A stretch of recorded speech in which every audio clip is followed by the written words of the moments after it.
Football Nation on FNR. Hey, it's been a couple of weeks since we last spoke, and so many things have happened. Where do I start? I've got a new co-anchor. The game has gone through this golden haze, and I'm talking in a positive fashion. The news by the Socceroos, or created by the Socceroos, has been quite extraordinary. The pundits have fallen over in a fashion that I haven't seen in years. In fact, if we were playing 10-pin bowling, I reckon the game has just had a strike, and all the pundits are the 10 pins knocked to Billy-O. I've got to say a big thank you to Lockie Flanagan, who has been my host for quite some time. But I'm delighted to introduce a brand new member of the team at FNR. She's very silently worked her way into the game. And not only has she fashioned quite a career for herself, or quite a presence for herself at Football Nation Radio, but she's starting to make some interesting waves during the APL coverage. I'm delighted to welcome, and I want to know also, is she related to Jeremy Frimpong, who's part of the Dutch team at the World Cup in Qatar? Pokuah, welcome, and great to have you on board as my number two. Well, George, unfortunately, I'm not related to him, but I might tell people that I'm related to him just to get the perks. So long as he's playing well, we are related. But, wow! But I am very excited and happy to join you on State of Our Football Nation. I've been producing for a while. I know. That's why I said you've been doing your job, and more importantly, pulling your weight and fulfilling, I dare say, a number of things that you've been, dreaming of doing for a while. You've always wanted to call the game, and interestingly, it's starting to come together. And I mean by that you're covering the Liberty Cup for Paramount Plus. I am, and it's been a buzz. It's been an experience, and I've learned a lot in such a short period of time. But I've had a lot of fun. Talking about women's football is really important to me, and to see the players and to be able to call the game has been a real thrill, and I'm excited for the rest of the season. What a time for you, though, to come into the game. What a time for you to be calling the game, and to think we're, 7 months away from a Women's World Cup Down Under? Absolutely, George, and I think it's going to be a fantastic tournament. We've seen the way in which Australians can get around the Socceroos, and I hope that continues for the Women's World Cup, because I think we put a lot of fanfare. The Matildas are a quality side that can put out a performance on their day, so that many more people can get out, and not just for the Matildas game, but for all the other games. It'll be so fun. Now, this past 2 or 3 weeks has been exhilarating. It's been surprising. It's been shocking. It's been everything. What have you made of it? Oh, it's been amazing, because for me, I saw Ghana 2010, and I saw how much that meant to Ghana. Yep. But for that to happen in a social media age and way more fanfare about the Socceroos, it's been fantastic, because they haven't disappointed. They've played some great football, and that Aussie DNA, is that what calls it? Yeah. Look, the Aussie DNA is filling up now with a number of different communities. As each community, as each new culture comes into Australia, our DNA just broadens beautifully. And I've got to say, there's no better sight than watching the Senegalese fans rock up to a game. Anywhere they go, they're just the best colour. And I reckon there's no way in the wide world I'm ever going to say a bad word about their witch doctors. No. They may not be able to will their side to victory, by golly. There's no better sight. No, there's not. It looks magnificent. You know what, George? I want to give you I want to say the Senegalese fan, but I've got to say the Ghana fans, we showed up and showed out. But I think it's the beauty about the World Cup is that these little countries, the fanfare, their fans come out and mean so much to them, and they bring a lot of atmosphere. The Senegalese fan have been amazing. Do you think it's fair to say that we're watching the emergence of not only Africa, but the Arab world as well? Yeah, I think it is. And for so long, football has only been a European sport, or the Americans are getting into it, but there are, and South American, but there are so many great players around the world that that's the beauty of football. You get to harness them and you get to create new stories. But some of these players from these little countries, wow. Listen, I still revere and respect enormously the great George Weah. Yeah. who came and we saw him live at Stadium Australia way back in 1999, just before the 2000 Olympics.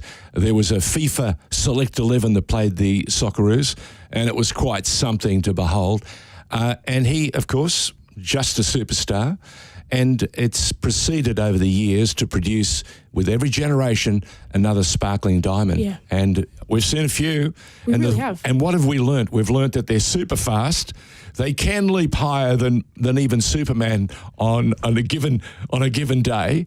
And the other thing, they are enormously passionate and emotive. No, and I think that's what I see the big correlation between the Socceroos, because football has, for a long time, people are like, oh, football's not an Australian, it's not the Australian way, but it is actually. And if we play with the mindset of these little countries, and we are this is the tournament, this is where we make our name in lights, you could see far more than just the natural talent can take you, because the will to want to win and not to lose is such a powerful thing. Oh, yeah. And once you get that mix just right and everyone buys in, marvellous things can happen, as we've all seen over the last week and a half, 2 weeks. And the live sites across Australia came to life in a fashion that few pundits didn't believe was possible. Brisbane lit up. Federation literally lit up. Adelaide lit up. There wasn't a site that didn't make an impact, and that was quite something. And this only suggests to me that the governments, all the state governments, because, clearly we're not a nation anymore, we're a bunch of states, I think there got to be live sites for the Women's World Cup without Absolutely. a doubt. It's the only way it's going to work. It's the only way to get people involved. People feel like it's a party for them, and if there's something for them to really get behind, then they most certainly will show up. Because if they don't know where to go, they're not going to go anywhere, and they might not turn their TV on. But if they know they can get down to Federation Square, watch with a bunch of other people, and they know other states are doing it, let's compete for the numbers, and people show up. And there's something else that you add to that. You can actually now go to a live site and take your device with you, which was very difficult to do before streaming arrived on this planet. You couldn't take a big box TV and pitch it up, at Fed or any other ground, by the way. Listen, Amy Park even was opened up. The government smart enough to realise that their small screens were not good enough, so they positioned a number of screens right across the ground, and they had close to 20,000 people. I think they filled out the half of the stadium that they did. They opened up, and then I believe they weren't going to have the third level open, but so many people were showing up that they had to open it up. That's something. The pictures from there were incredible, and Melbourne really is a sports town, isn't it, George? Oh, it is. By the way, our special guest today is someone who's been part of the game for a long, long time. He can notch up amongst his friends just about the golden age of the game, going back as far as Rally Rasic, Les Scheinflug, Raul Blanco, and a host of others. Young Kenny Wilson is still a regular at most of our guests' dinners whenever they're held either in Melbourne or Sydney. I'm talking about the one and only Jack Zervos, who joins us via Zoom from Sydney. And what hasn't he done in the game? He's been a supporter of grassroots football for ages, especially in New South Wales. He's been a critic. He's also been an enormous supporter of the Matildas. And he thinks there's another fabulous story still to be written. It's the Women's World Cup. And I'm just wondering, he's got another couple of ideas that need airing. And I'm just thinking that the week after the fabulous efforts of the Socceroos might just be the ideal time to offer Jack a platform. So, Jack, if you're with us, welcome to Football Nation Radio and State of Our Football Nation. Thank you, George. Am I on? You are on. Lucky me. Yeah, there you go. There you go. Now, welcome. Pokuah has never met you either via Zoom or in the flesh, so we need to give her a little bit of insight.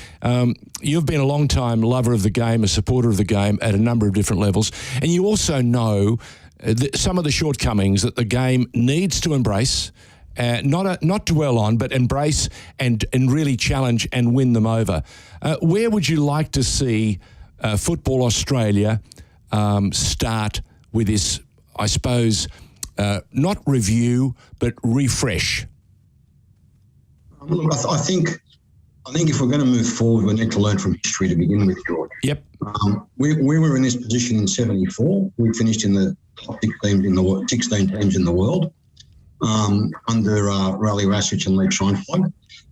This team actually, in my view, probably mirrors that '74 squad more than any of the others, more than the Golden Generation, more than those that followed, because they've got a lot of similarities. They were a team of hard-working, passionate, loyal, or scrappers. There was no superstars amongst the 74s. There was no superstars amongst the 22s. They achieved what they achieved with an Australian coach in Graham Arnold and Raleigh Rassich, Lee Scheinfeld, and they achieved it based on passion, commitment, self-belief, certainly not on skill, multi-million-dollar contracts at Premier League teams. So they've been there before. And I think to be able to compare this team to a team that had Adrian Austin and Ray Bartz and Ray Richards and Manfred Schaefer is the ultimate compliment to these guys, because the game was built on those guys' shoulders. To continue that legacy in 22, I think, is the ultimate sign of just how special this team is. And to build from that, let's learn what happened in '74. In '75, we sacked our two successful coaches. So, our administration hasn't got a great track record building on foundations. In '06, we did the same. In '06, we had a wonderful campaign with absolute superstars. What happened afterwards? Nothing. I look at what happened in the last 2 weeks, and I thought to myself, why is it that our administration didn't have all these venues like Amy Park and Cumberland Park in Sydney, Harbour in Sydney? Why weren't they all pre-booked?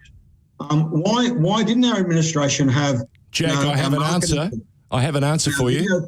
The answer was they believed every pundit who said this was the worst side we had ever put together. Graham Arnold knew nothing, had no idea how to coach, and I remember someone saying to me, this is going to be an absolute farce. And what happened?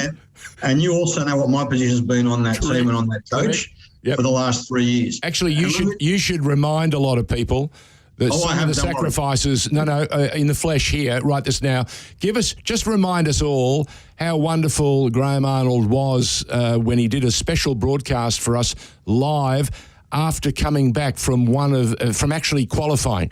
I think it was the last match of our qualifying campaign, and he promised you personally that, yes, Jack, I am tired, but I will be there. And he arrived, and I'll let you tell the rest of the story because Pokuah won't believe it. Yeah, and George and Andy Pascalese were MCs that day. So Harry Michaels, as he does, organised a tribute to the game because he's just a crazy, mad, passionate lover of football. And he believes no amount of promotion's enough. Yep. We did the first one with the '74 Socceroos, and the second one was really a celebration of football more holistically. And as you remember, George, we had the great Julie Murray, the Gary Ock and Dialogich join us as well. That's right. Three of our greatest Matildas. And as well as Tony Henderson and Gary Cole, and I invited Arnie while he was overseas via Sarah, his long-suffering wife, who's the best person to get things organised, as you'd appreciate. Yep. And I sent her the messages, and she sent me back a message. Said, "Yep." Arnie said he'll be there, and I said, "Are you sure? Because I think he comes back that day." She's going, "No. He said he'll be there." And I got a message at 3 a.m. in the morning, and he said, "Mate, I just got home. Went through hell to get out of customs. Just settled in. Just sat down. Is it okay if I run a bit late? Is it okay if I run a bit late?" Now, can I tell you, this is our national coach who's been ridiculed, attacked mercilessly, horribly. If this was a normal, everyday person, maybe you'd go to the police and complain about assault. Yeah, it's just terrible. Yeah. And he has the courtesy and the respect to ask, is it okay if I'm half an hour late? And guess what? Half an hour to the minute, as you know, George, he was there. Yep. He got his wife to drive him because he couldn't drive. He was still that tired. Consummate professional, joined the broadcast, that's worth maybe looking at the link and revisiting all the things he said at that day, because they were all quite prophetic. And he made some very simple points. He said, all we have is belief in each other, a commitment to be the best. That's all I've got to work with. I've got nothing else. I've got no Kuehl, no Viduka. I've got none of those people. I think he also might have intimated I probably wouldn't be able to coach those people. That's not me. He's a guy that's driven by passion, self-belief, and buy-in. And he was always going to do well at the World Cup. That's what I didn't understand. I don't mind people being, every public person's open to criticism, as long as it's fair and reasonable. But this guy won 11 games straight, the national coach, the longest winning streak ever. When you tell someone, they say, oh, yeah, but they were rubbish teams. They only beat Japan and Saudi Arabia. Have you seen Japan and Saudi Arabia play at the World Cup? Japan has been a revelation. They're absolutely clinical. They've been brilliant. We need to remember in 1971, George Budapest played the Japanese national team. Okay, St. George Budapest, a state league club, played the Japanese national team and beat them 2-1 in Sydney in a friendly. That's how far Japanese football's come in one generation. Okay, and now they're still in there vying for a World Cup. So Graham won 11 straight. Graham has got our highest win percentage of any national coach. Now, I understand football's very passionately subjective. We don't like certain styles. We don't like certain formations. We don't like the way certain people play. I get that. How can you call a coach hopeless if he's got our best win percentage of any coach in our history, has won 11 games straight, and, by the way, qualified for another World Cup? People say, oh, yeah, he got lucky. Mate, 211 teams set out to qualify for a World Cup. Okay, let's get some context. And luck is part of sport. Ange got lucky. Ange qualified by the thickness of a crossbar. Luck's got a lot to do with it. Raleigh got lucky in 73. He had to play a decider 3 days after, at their last game in a neutral ground. So luck's got everything to do with sport. You can't vilify a coach because he had some luck. Then his selections were criticised. He doesn't know who he's picking. I haven't got a problem criticising. Wouldn't you give the guy a chance to fail? And that's my frustration. We never gave the guy a chance. We never gave this team a chance to fail. They kept coming back. They navigated through COVID. Okay? They kept getting kicked. They kept getting, abused for being hopeless and not good enough. They kept qualifying. They kept getting in. They kept progressing towards the Holy Grail. And guess what? Once they got there, they beat Tunisia and Denmark. No one else has won twice. Okay? And I'm not gloating. I predicted, I think in November, that we beat Tunisia and we draw with Denmark and we get in. Even by my standards, Arnie over-delivered. He beat Denmark as well. Jack, I've just got to ask before you go on, do you think that's his ability to relate to the players? And because we've seen so many times the players speak so highly of Arnie and they have such a close bond with him. Do you think his passion and his just the way he is, his nature, has made him such a successful coach with this group? Absolutely. I think you've nailed it. I don't know how much football you've seen Arnie play, and that's not me being ageist. Arnie coaches the way he plays. The great late Frank Arrock had Arnie playing up front on his own. Now, we were playing against, Maradona. We were playing against Platini. We were playing against some pretty great players in those days. And yet there was Australia with Arnie up front by himself. Never shirked, never said, no, boss, don't want to do it. He had some pretty good people behind him. John Costino. A bit like Mitchell Duke. Mate, exactly like Mitchell Duke. Mitchell Duke is actually, a bit of an Arnie. Harry Souter to me is Peter Wilson personified. Oh yeah. People don't truly appreciate, and there's a reason for that because we didn't see too much of Peter Wilson, but his efforts, his contribution, especially if you ask the people who played with him and around him, and they revere him. Oh, they'd follow him off a cliff. And don't forget, we had people like Ray Bartz, and Adrian Orson, who played at Preston North End and Manchester United from the World Cup.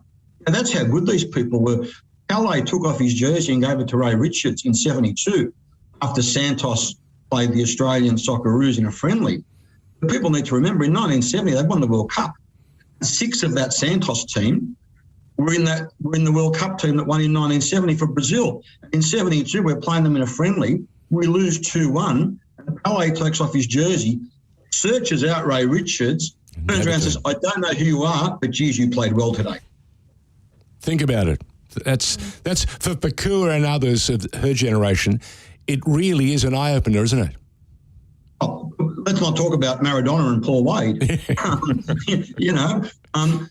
So these guys, I think, and this is in no way disrespecting those that came before them, because, I'm proud of our history, and certainly disrespecting the 06 guys. The 06 guys were a team of superstars. Yeah. And everyone expected them to do well. In context, you'd argue they underperformed compared to these guys. And they didn't have COVID to contend with. They weren't, going through from bubble to bubble to bubble. And they weren't a team playing in the, second and third tiers of leagues around the world. And let's not forget, we criticise the A-League, but how many of our current squad are just regular A-League players? And I think that's such a great point to lean into, of the fact that a lot of these players are playing in the A-League. How do you go about capitalising on that and getting people to sit down in these stadiums to come and watch these players? Because obviously the initial boost of the players are coming back, people come and watch them just to see, these are the guys who took us there and got us that far. How do you get them into the seats for the rest of the season?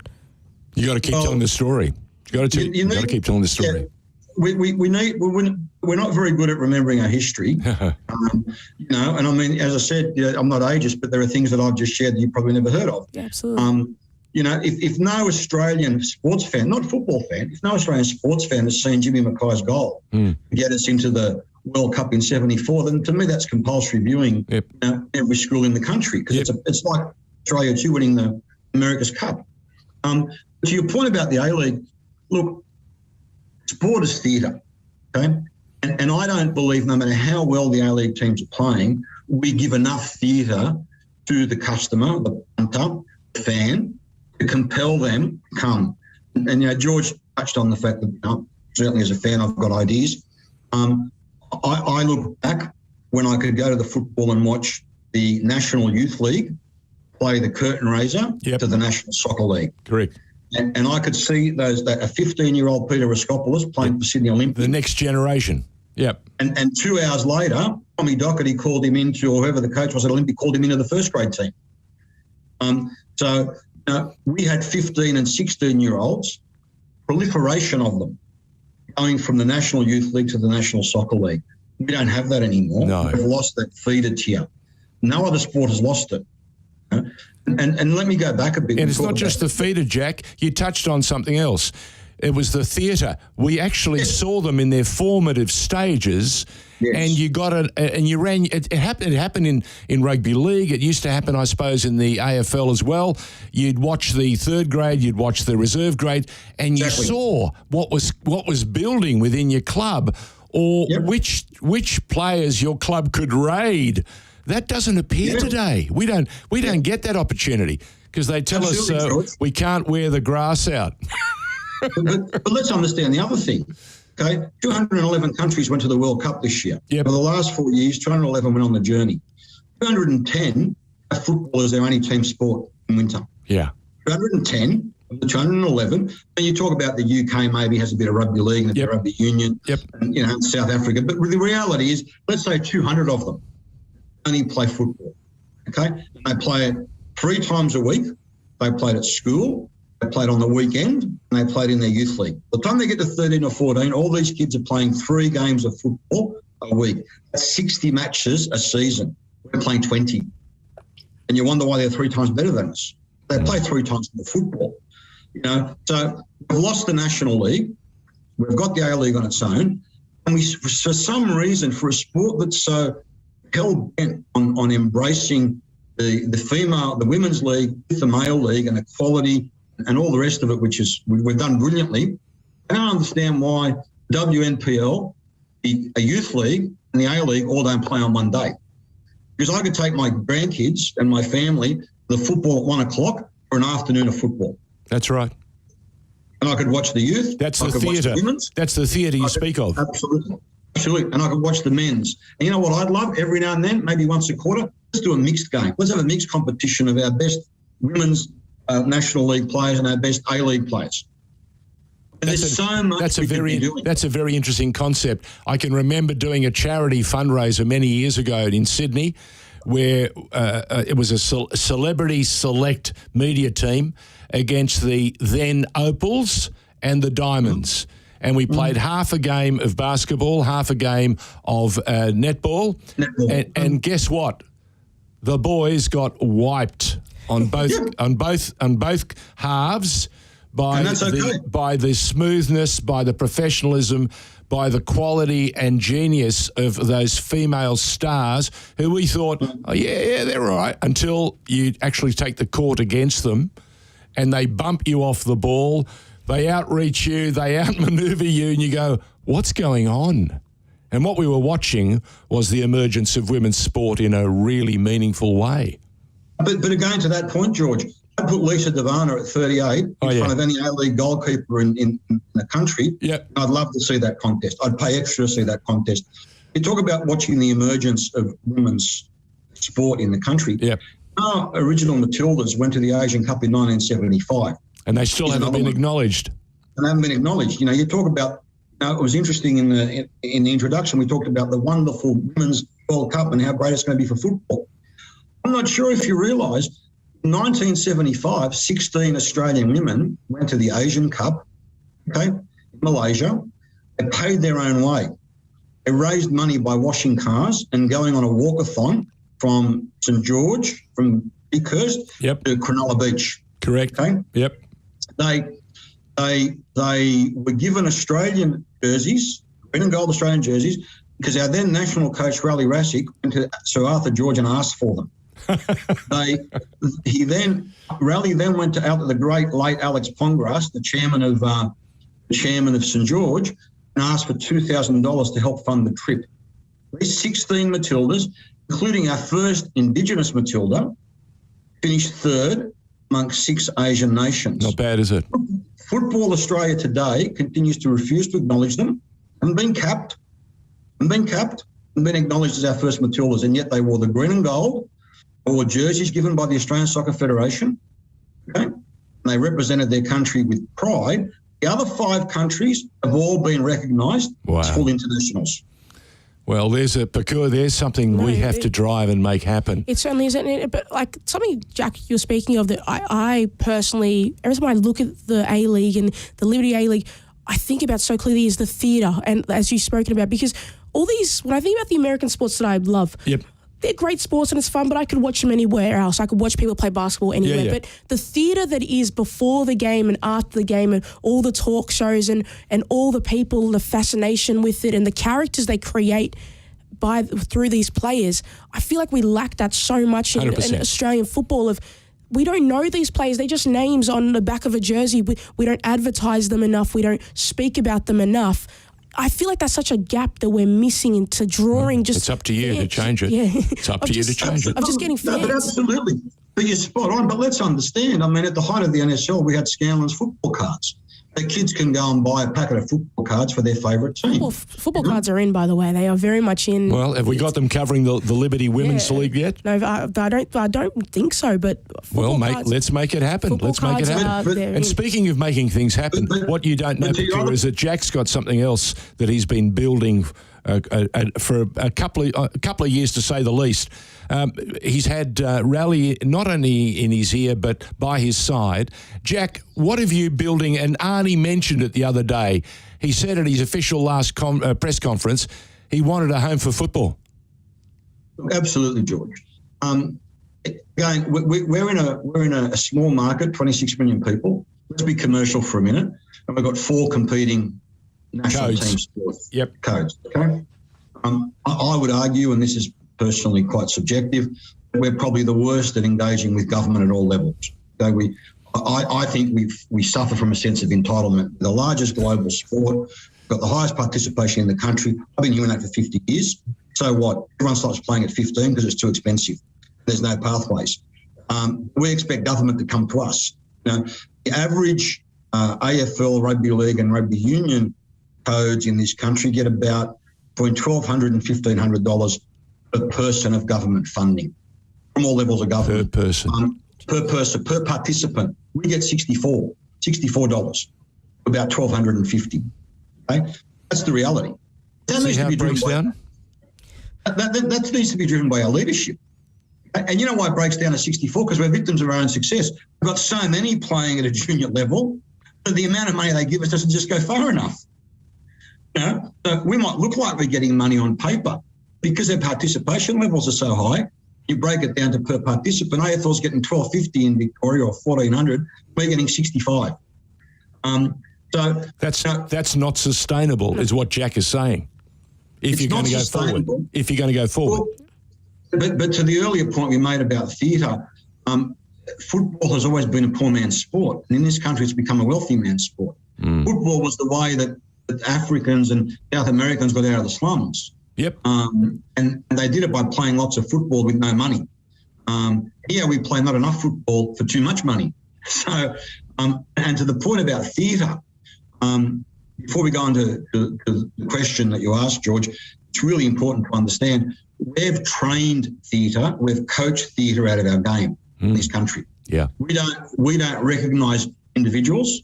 We don't recognise people that back themselves like a Peter Katholis or a Frank Farina or a Zarko Zarkov. We don't recognise those people anymore because we don't want them in the game. We just want people to pass to each other forever.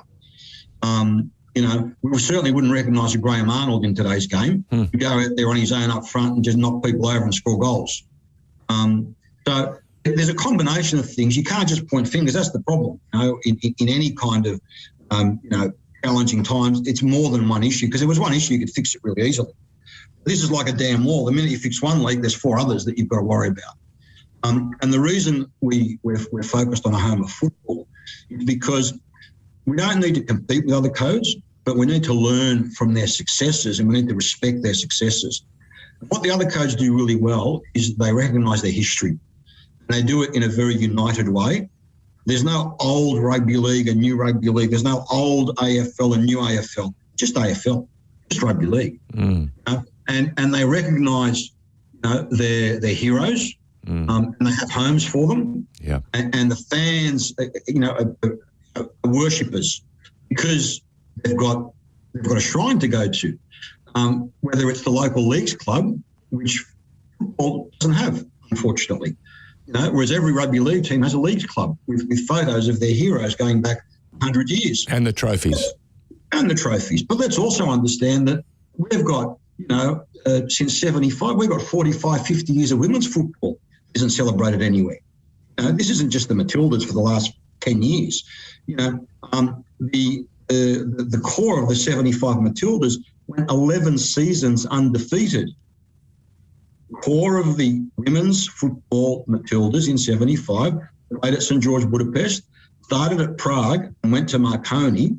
9 of those players from Prague to St. George to Marconi went 11 seasons undefeated across 3 different clubs. Unfathomable to take that on board. Just think of that. It's the only other sequence of domination I've ever seen is the great St. George Rugby League era, where they won 11 seasons in a row, 11 premierships in a row.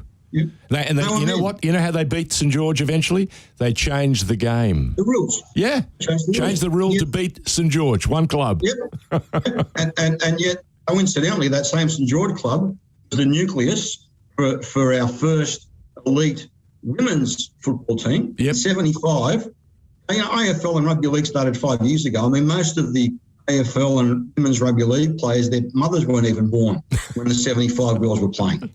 It's so true, so true. And they went 11 seasons undefeated.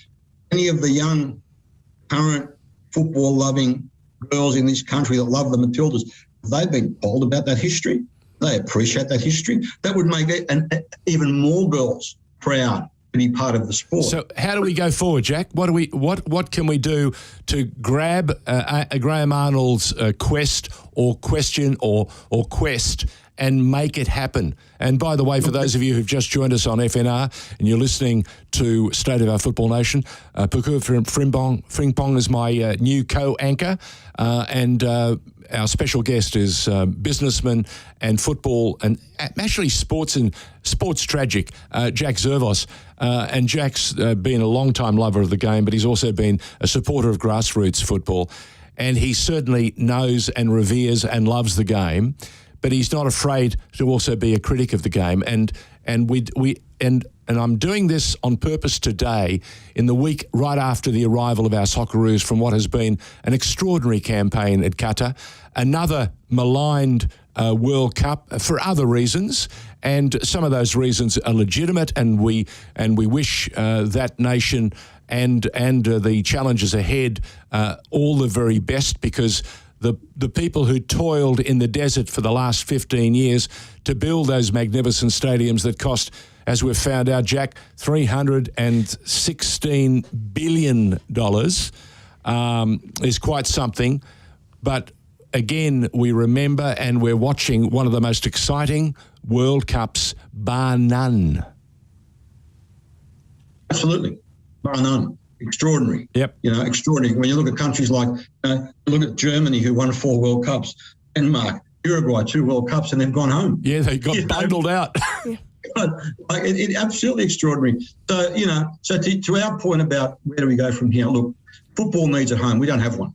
We don't have a home. We don't have, a Lords in England for the cricket, or an MCG for the AFL, or a Sydney Cricket Ground. We don't game, despite its 100 years of internationals, despite its first Matildas playing in 75, despite the fact that our first World Cup team in 75 had our first Indigenous footballer that no one recognises, the great Harry Williams. I was speaking to yesterday, and he was so proud of the boys. I can imagine. And the 75 Matildas had Narita Tracy, also our first Indigenous footballer, women's footballer.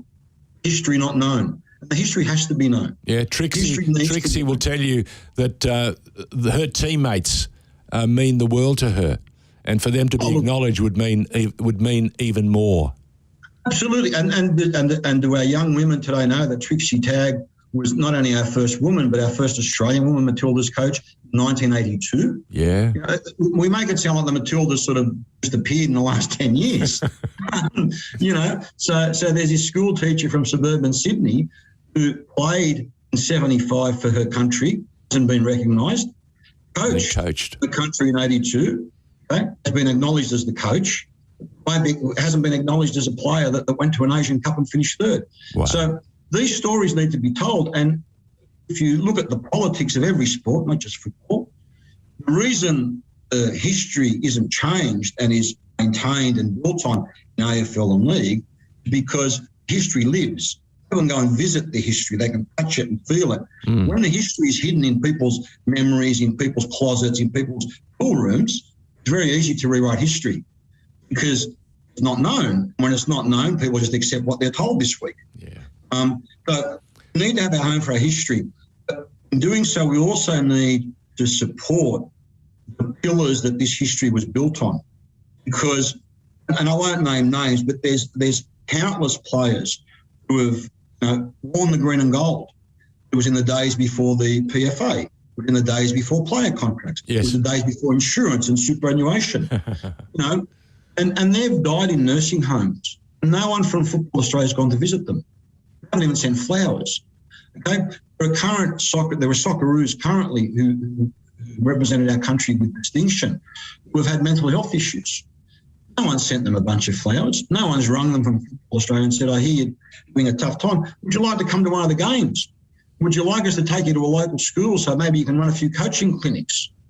So we don't find homes for our ex-players. In AFL and rugby league, as you know, George, we make them scouts. We put them in a car. We pay them $1,000 a week. Yep. And they drive from school to school to Ambassadors for the game. Ambassadors. Yeah. And they fill our youth programs with the next Indigenous superstar. Correct. The next Sam Kerr. Correct. With the next Mary Fowler.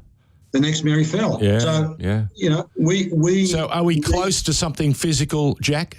Is it within our grasp and within our reach to maybe convince the state leagues finally to relinquish some of the monies they get to make something like this possible? It's an opportune question. The timing is always important with these things. We've been blessed that we've had some great supporters from both inside and outside the sport. Yep. We've been to Football Australia, and one of the reasons I'm such a vocal critic is because, to be honest, they're not interested. Football Australia want to control the history, want to write the history, want to vet the history, want to censor the history. I'm happy to go on the record and have a discussion with Chris Nick and James Johnson.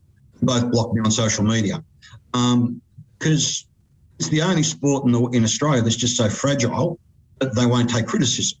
You know, a bit of a Landers will take criticism and come back and headbutt you. Gillan McLaughlin will take criticism and take it on board and at least come back and if it makes sense, do something with it. Yes, but he's 7 foot tall, Jack. He's a very tall man. Very tall man. Yeah, and all credit to them. But we wonder why the other codes are more successful. It's not because they're better than us. It's because we allow them to be. It's because we don't capitalise on the Graham Arnolds and the Harry and the Mitchell Dukes and the Harry Souders. Yeah. The window's come and gone. 74 proved it. 06 proved it. This is the only opportunity. And my fear is they're going to say, let's wait for the Women's World Cup and do something. No. It's got to start now.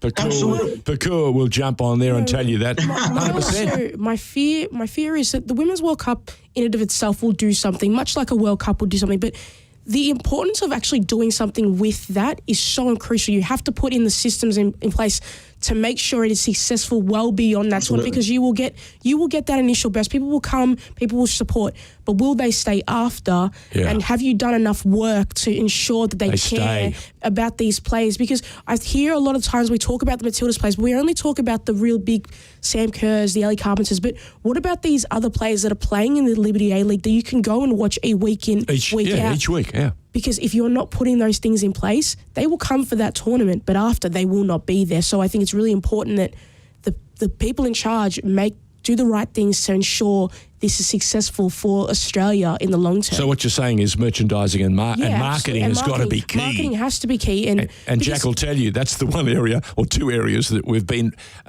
circumspect and derelict. Is that fair, Jack? Look, George, again, it's hard not to be critical. We signed a deal with an American franchise sandwich brand. Yes. Okay? Subway. We sold our Socceroos name. Yep. We sold it. Now the Subway Socceroos. Yes. Not the Rolls-Royce Socceroos or the BMW Socceroos or the Honda Socceroos, the Subway Socceroos. Seriously, might as well have been Jimmy's Kebab Socceroos. And that's not disrespectful to either Subway or Jimmy's Kebabs. No. Jimmy's Kebabs are something fearsome. We sold all our national teams from under 17s to our World Cup squad. We sold the name for $4 million a year. And as I understand it, no bonus clauses if we make a World Cup, no bonus clauses if we qualify for a World Cup, no bonus clauses if we finish in the last 16 of a World Cup, which any other code would have had written in implicitly if they had 211 countries participating. Of course, AFL and Rugby League dream about that.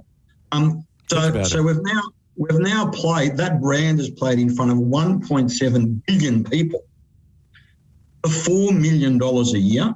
A Diamond's got $5 million a year from Gina Reinhart. There you go. Then Uncle Dan stepped in when she pulled out. Well, there was an election. He needed some support. Yeah, but mate, it doesn't matter. We got I'm with you. I'm not begging. For a game that's played in 15 countries and watched by 17 people. Oh, look, the only point I was making there was that Dan Andrews, the state premier of Victoria, saw an opportunity and went after it. And what you're saying is that our businessmen and women are seeing opportunities. In fact, they're not even seeing the opportunity, and they don't understand that you've got to pursue it to grab it. It's like chasing a goal down. No point thinking you're going to score if you don't chase the ball. Mate, why didn't Football Australia have 20 locations pre-booked, to live stream the World Cup games and have their own media people live streaming them? That's what Pokuah said, yeah. 100%. Look, you don't need to be a marketing genius to do that. And when we pay people that are supposed to be marketing geniuses... You know what my instant response to you is, Jack? That they didn't believe the boys would do as well as they did. But you know what? If they'd had that in place, it would have given the boys something to work towards. It would have shown them that they were getting support from their administration. You know, let's reflect for a moment on sport in this country and history. In the late 80s, the beginning of the 90s, there was an Australian cricket team that went to England. And it was maligned, pilloried from pillar to post. It was the end of an era. And this was the weakest, worst bloody team that Australia had ever introduced or offered up to England. And you know what that side included? A guy called Taylor as captain. Yep. A bunch of guys called War who went to war and came back as heroes and legends. So, you know, and by the way, those wars could play football. Round ball code. Big time. As could the great John Dyson. Oh, Johnny Dyson was a tremendous goalkeeper. The boy from the Shire. Yeah, he took the greatest catch in cricketing history. That's actually all he did, mate, was a good goalkeeping lesson, bit of practice with a cricket ball. We used on many occasions to help us get that extra stretch in our technique. But we're just moving off the subject matter. But I just needed to give you some perspective, and for the sporting fans to understand, this is a very, very special. It's not the end of an era; it's the beginning of something new. If only we embrace it, isn't that right, Jack? Absolutely. A game needs a home. Our heroes need somewhere to be remembered. Yep. Our history needs somewhere to be taught and passed on. Yep. Our ex-players need somewhere to keep connecting with the future fans, to the point we made about, football cards. Now, I mean, again, you wouldn't remember the great Des Martin. Oh, Desi. He could score a goal. He could score a goal. You should tell Pokuah, because she may. Do you know? Have you ever heard the name Des Martin? I haven't. Okay, just Jack will give you a very short précis or Wikipedia entry on Des Martin. I'm ready. Go on, go for it. Nail it to the wall. Okay, 34 goals in his first season. Wow. 34. That's a 3. Not 24 goals in his first season. Yep. 2 golden boots. He was probably, look, no one knows. He was probably 36 when he came in, really. And Des is a mate of mine, he's going to kill me. He said he was 28. And they believe he'd have probably 4 cigarettes at halftime in the dressing room. He couldn't speak a word of English. Correct. And when he first came to training, he would lift up from either side of the field, either foot, and point to his toe and just yell out, here, here, here. I love that. And that's how he scored 34 goals. He was prodigious. No, but he had a hunger for goals that you would revere and love. No, but this is the stuff that I appreciate, because I think characters are so important in football, and I don't think we have enough characters. Jack, and I think Jack has had lunch with him on a regular basis. That's how much character is there. Jack, you made the point earlier about how you could see these players and you knew them back. Oh yeah, back to front. The little things with the people in the third world countries, they just get to keep that passion and just that their natural instinct they get to keep, and we are teaching that almost in a way out of a lot of players. I think that's what we're losing as well. When we teach that out of them, we lose the characters on the field and we lose the characters to market, and people are like, I don't really care. They just seem like a bunch of robots that are just playing football. But there are so many characters that probably explains the Brazilians. Yeah. Everyone can't understand why they dance after a goal. It's built in. No, but it's like playing the game as they were when they were kids. That's right. And if you could keep that and maintain that for football players and for football and for fans, they stay for longer because it just reminds them of a great time in their own life. Yeah, absolutely. The challenge we have in this country, to your very, very valid points, is that we're like the animal that kills its babies. Yeah. We destroy ourselves because we create this division between old football and new football, and the NSL was better and the A-League's rubbish, or vice versa. And and we have stupid things like, again, I don't want to be critical of administration. Let's have a team of the century. Well, can I tell you, who's watched 100 years of football? I have probably, Jack. I have. And how many of our boomers are IT literate enough to be able to do an online survey? Yeah. So we're picking teams of the century, and we're making players, the best this and the best that. People have never seen Ray Bart's. Never heard of Ray Bart's. People have never seen, Adrian Alston. I'm not saying that they're better. Maybe they were just different. to your point, the countries you talk about are all passionate about their teams, and they're passionate about their national country, and they're passionate about their sport. And they might be critical. Right? When Brazil is going to a World Cup, every Brazilian's behind Brazil.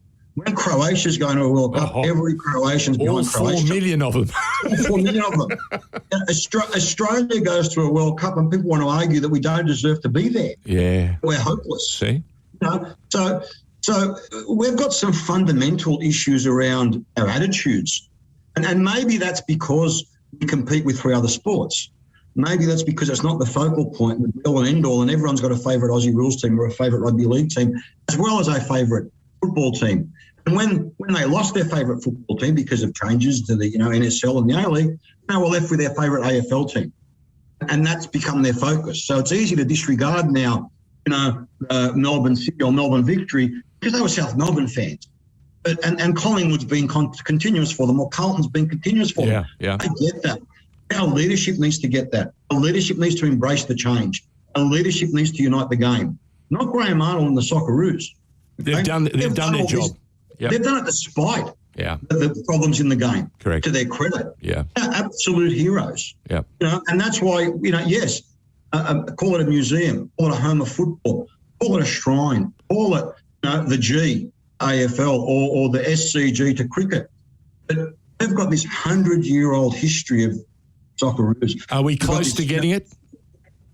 Mate, look, we will do it one way or another.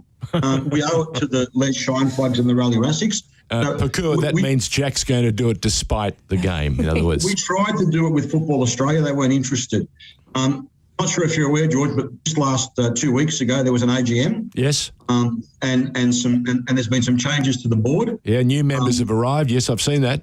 New members have arrived, and they deserve an opportunity to hear our case. Yes. And we're at a point in time now where we're just about to hit the go button, so we can push the pause button and have those crucial conversations very, very quickly. So we're talking to the new board members because we have a lot of confidence in them, and we believe that they will support this initiative, and we know they're committed to unifying the game. So we trust them. We've also got a meeting with the Federal Sports Minister in the new year, which, yes, you could say we're going it alone, but someone had to, and I got sick of waiting. and we'll be taking the great Harry Williams, our first Indigenous Socceroo, Vucinovic, Trixie Tag, and Rally to that meeting. It's not a bad good. It's not a bad combo. No, it's a pretty good squad. We hope to go to that meeting in conjunction and in partnership with FA. That's important. And we're certainly going to hit the pause button to try and make that happen. We're going to go regardless. Good. And that's really where we're at. The players, the current and the past players deserve it. The Manfred Schaefers and the Peter Stones, and the Artia Bonnies. The late Charlie Jurisic, who was in a nursing home for 12 years, not one visit from the administration. Not good enough. He was the team physio for the Socceroos for over 20 years. Yeah. People that meant something very much. I think anyone that's ever played football bought a gold chain from Charlie Jurisic. That's right. That's so true. They were the characters of the game. They were. They certainly were. Well, Jack, I'm thrilled to bits that things are afoot. We wish you every success. Pokuah has been sitting here rolling her eyes saying, I cannot believe some of the stories that Jack has offered up. But they're all true, Pokuah. They're all true. You should come to one of our lunches. We had a lunch. Actually, we'll put that on her list of good things to do because this is the next generation of broadcaster, Jack.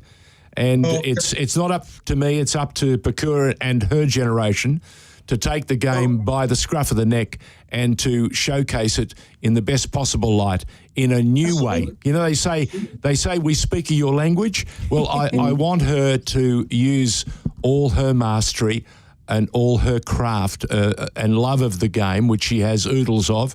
And if you haven't had a chance to listen to the Liberty women's competition yet, and listen up to Pokuah Frimpong. And yes, I think she's related to Jeremy Frimpong in the Dutch side, but she says keep telling people that. he may be a long distance lost uncle, but she's not sure. Not sure. I'll check the family tree. I'll check the family Check tree. the tree. Claim it till someone proves otherwise. I might have to. George, just quickly, our last lunch, Barry Cole and Kenny Taylor flew up from Melbourne. How's that? Just to come to lunch with a bunch of retrogrades. Frank Micic. I mean, we haven't got time to tell Frank Micic's story, but Frank was there. The Gary up, Trixie Tagg, Peter Escopoulos, Anthony Labozetta. It's not just you gave me an idea. We need to record that lunch and play it as a special 1 hour, and we'll curate the bits that you can't use, and we'll make the bits that deserve every bit of airing and are kosher, and we'll run it on FNR as a special luncheon. The reason we have those lunches is because people don't want photos or don't want anything said to leave the room. Well, we can turn the pictures off and just leave the audio. But we're going to have one in Melbourne, and you'll both be invited. Maybe we can do a live stream. How's that? Sounds fantastic. Jack Zervos has been our special guest, a lover of the game, a critic of the game, but at the very heart of it, someone who just loves the people who have been part of this game forever. And he counts many of them as personal friends. And I'm very jealous to say, Pokuah, that he does these luncheons, and because we're in Melbourne, we get an invite, but we don't get the opportunity to butt up, Otherwise, I'd take you, let me tell you, now. I'll take the invite next time, Done. George. Jack, thank you very much. Thanks, guys. All the very best, and Merry Christmas. And to you, all the best. Thanks. You. Jack Zervos. Keep up the good work. Thank you. Jack Zervos joining us there and giving us an idea of just some of the things that haven't been right, that need to get addressed, and some of the other issues that, they need to rethink. And I love your point too. We've got to get out there and be smarter with our merchandising and our marketing and player cards for the Liberty Women's. Because why can't we get a sponsor? Get Liberty to come on as a sponsor. Because for me, George, there are plenty of... I could watch basketball anywhere. I could watch soccer anywhere. I could watch any sport anywhere. The reason you pick whichever league is because you like the characters and you like the marketing. Because they draw and they take you in, and it makes you feel like you're a part of it. And that is... Well, in your storytelling and every call that you do, you add a little bit of colour throughout. You don't fill it full of history because that's very difficult to absorb. But you pick those golden moments and add the little colour, and let me tell you, it'll not only please you, but it'll please the viewers and listeners too of the game. Again, you've been listening to State of Our Football Nation on Football Nation Radio. George Danikian, along with my brand new offsider. Her name is Pokuah Frimpong. And yes, if you do think it sounds very familiar, that name, it is a very familiar Dutch name that is resonating currently because the Netherlands is on the cusp of getting to the next level. Can they go? We'll see. Speak to you soon. Catch you next week. You're listening to the State of Our Football Nation on FNR.